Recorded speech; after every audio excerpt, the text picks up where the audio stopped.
Cinema രംഗത്തും mimicry രംഗത്തും സജീവമായിരുന്ന നടൻ കലാഭവൻ നവാസിന്റെ വിയോഗം വലിയ ഞെട്ടലോടെയാണ് പ്രേക്ഷകരും സിനിമാ സമൂഹവും കേട്ടത്. ഇക്കഴിഞ്ഞ ഓഗസ്റ്റിൽ ഹൃദയാഘാതത്തെ തുടർന്നായിരുന്നു താരത്തിന്റെ വിയോഗം. ഇപ്പോഴിതാ നവാസും ഭാര്യ രഹനയും തമ്മിലുള്ള സ്നേഹത്തെക്കുറിച്ച് വൈകാരികമായ കുറിപ്പുമായി മക്കൾ. കലാഭവൻ നവാസിന്റെ ഖബറിന് സമീപത്തെ മൈലാഞ്ചി ചെടിയെക്കുറിച്ചാണ് അവർ ഫേസ്ബുക്കിൽ കുറിപ്പ് പങ്കുവച്ചിരിക്കുന്നത്. രഹനയ്ക്ക് വേണ്ടി നവാസ് അവസാനമായി പാടിയ ഗാനം എന്ന വിശേഷണത്തോടെ ഒരു വീഡിയോയും കുറിപ്പിനൊപ്പം ചേർത്തിട്ടുണ്ട്. ആ ഫേസ്ബുക്ക് കുറിപ്പ് ഇങ്ങനെയാണ്: ഇത് വാപ്പച്ചി ജൂലൈ 30 രാത്രി 11 മണിക്ക് പാടി ഉമ്മച്ചിക്ക് അയച്ചു കൊടുത്ത പാട്ട്.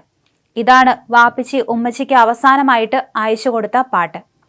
വാപ്പച്ചി പോകുന്നതിന് 1 മാസം മുൻപ് ഉമ്മച്ചി മൈലാഞ്ചി ചെടി മുറിച്ച കമ്പുകൾ ഒരു ചെടിച്ചട്ടിയിൽ നട്ടു. അത് കണ്ടുനിന്ന വാപ്പച്ചി ഉമ്മച്ചിയോട് പറഞ്ഞു, നീ ഇത് വേര് പിടിക്കുമ്പോൾ തന്നെ നടരുത്, നല്ല സ്ഥലം നോക്കി വച്ചാൽ മതിയെന്ന്.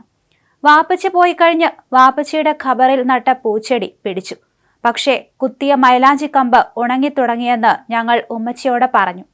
അപ്പോഴാണ് വാപ്പച്ചി സ്ഥലം പറയാമെന്ന് പറഞ്ഞ ഉമ്മച്ചി നട്ട മൈലാഞ്ചി കമ്പുകൾ ഓർത്തത്. ഓഗസ്റ്റ് 8 വാപ്പച്ചിയുടെ ഖബറിൽ നടാൻ ഉമ്മച്ചിയുടെ സഹോദരിയുടെ ഭർത്താവിന്റെ കയ്യിൽ ആ മൈലാഞ്ചി തൈകൾ നടാൻ കൊടുത്തുവിട്ടു.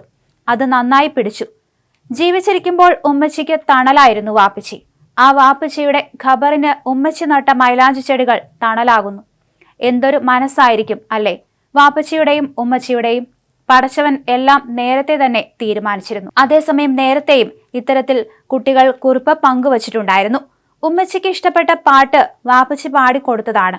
വാപ്പച്ചി തന്നെ എഡിറ്റ് ചെയ്ത വീഡിയോ ആണ്.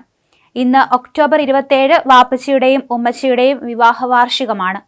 ഇന്നത്തെ ദിവസം രാവിലെ 2 പേരും ഒരുമിച്ച് ഫ്രൂട്ട്സിന്റെ തൈകൾ നടാറുണ്ട്. അങ്ങനെ നട്ട തൈകളാണ് ഇവിടെ കാഴ്ച നിൽക്കുന്ന ഓരോ മരങ്ങളും. ഒന്നിനും പറ്റാത്ത ഈ അവസ്ഥയിൽ ഉമ്മച്ചിയുടെ ചെടികളെ പോലും ഉമ്മച്ചി ശ്രദ്ധിച്ചില്ല. പക്ഷേ വാപ്പച്ചിയെ ചേർത്ത് പിടിച്ച് ഈ വാർഷികത്തിനും ഉമ്മച്ചി ഫ്രൂട്ട്സിന്റെ തൈകൾ നട്ടു. ലോകത്തിൽ ആരും ഇത്രയേറെ പ്രണയിച്ചിട്ടുണ്ടാവില്ല. അവരുടെ പ്രണയം ഇപ്പോഴും കൗതുകത്തോടെയാണ് ഞങ്ങൾ നോക്കി നിൽക്കുന്നത്. വാപ്പച്ചി വർക്കിന് പോയാൽ ഉമ്മച്ചി ചിരിക്കില്ല, TV കാണില്ല, ബെസ്റ്റ് ഫ്രണ്ട്സ് ഇല്ല, ഫാമിലി ഗ്രൂപ്പിലോ ഫ്രണ്ട്സ് ഗ്രൂപ്പിലോ ഇല്ല. വാപ്പച്ചി ഇല്ലാതെ ഒരു കല്യാണത്തിന് പോലും പോവാറില്ല. വാപ്പച്ചിയായിരുന്നു ഉമ്മച്ചിയുടെ ബെസ്റ്റ് ഫ്രണ്ട്.